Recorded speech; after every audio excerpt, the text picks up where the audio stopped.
Disabled veterans from across the country are gathering in Snowmass, Colorado for the National Disabled Veterans Winter Sports Clinic, an annual adaptive sports event hosted by the Department of Veterans Affairs and Disabled American Veterans. Now, joining us more to talk about more about the event and its packed on VA recreation therapist is Susan Kenrick and retired U.S. Army veteran Major Lisa Maddox. Good morning, ladies. How are you? Good Good morning. morning. How are you? Fine. Susan, what is adaptive sports? How can it benefit our nation's veterans? And what types of adaptive sports and therapeutic programs are offered by VA? Okay, adaptive sports is taking your everyday sports that you're used to watching on TV and or participating in or attending with your kids and grandkids and making a little change to it, either with a rule or possibly a piece of equipment that now makes it available for people with disabilities so that they're included in the activity it enhances well-being and their mental health and overall strength and wellness. Specifically this week at the Winter Sports Clinic, we're doing downhill skiing, and so some of that will be from a seated position. Some folks will do it standing up, but with some adaptations to help facilitate that. There's sled hockey, which is the adapted version of hockey. There's adaptive curling, cycling, fishing, rock climbing, scuba programs this week.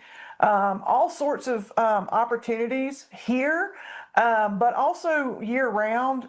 VAs locally have programs to keep veterans engaged in adapted sporting opportunities. Susan, it has been a long day, I could tell. So, Lisa, how did you learn about VA's adaptive sports program and what sort of impact has it had on your life? We understand you're also participating in the Winter Sports Clinic there in Snowmass. So, can you share what your experience has been? Okay.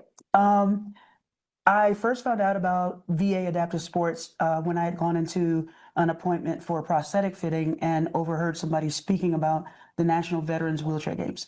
And I thought to myself, I got to get involved in that. So I did. And in going to that, I was amazed at seeing veterans in every way, shape, or form with a disability and them competing and doing well. And I just hadn't even considered that. And so that was the first thing that I saw. The other things that I saw camaraderie. I saw I saw veterans giving each other encouragement to continue and to play hard and do the best you can. Um, I had myself started, making contacts with people and reaching out to people that have now become friends and family members to me.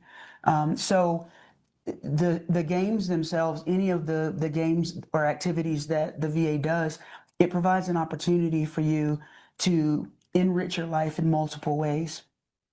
It was interesting on that last picture I saw, Lisa. You look like a beast. You're like ready to rock and roll there for a minute. Susan, can the community get involved in supporting this great cause? And if so, how? Yeah, absolutely. So one thing you can do is locally, you can go over to your local VA and look for opportunities to volunteer. Each hospital has a program.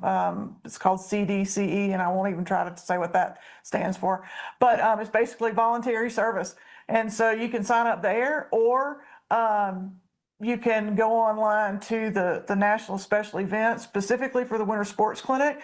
You can go to wintersportsclinic.org, and there's tabs on there to either donate monetarily or to volunteer in person.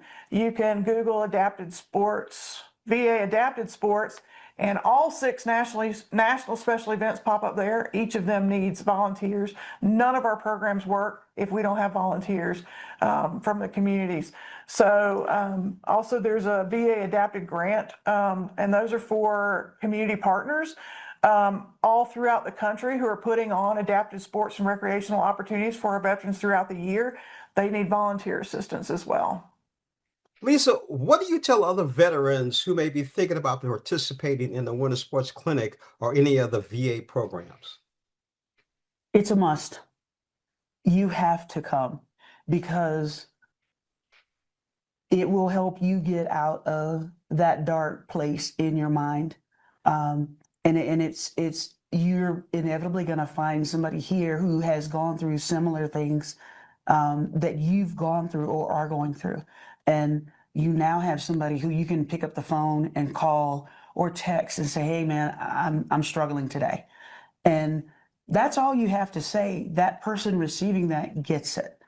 And all of a sudden they're calling you back, and it's not like I'm going to call 911 for you. No, I need to talk to somebody and let them know what I'm going through. And as a result, these sorts of activities save lives. So it's an amazing experience, and you have to go. Now, Susan, where can veterans go to learn more about VA's adaptive sports and therapeutic programs? Right. So the veterans can reach out to their primary care providers and request a referral to recreation therapy services. And at that point, the recreation therapist kind of does an assessment to see what your interests are and what kind of modifications or adaptations that are needed to help you get to whatever it is you want to do. Because each one of us is very individualized. Mine and Lisa's are not the same. We like a lot of things, but they're not all the same. And so for each person, it's like that.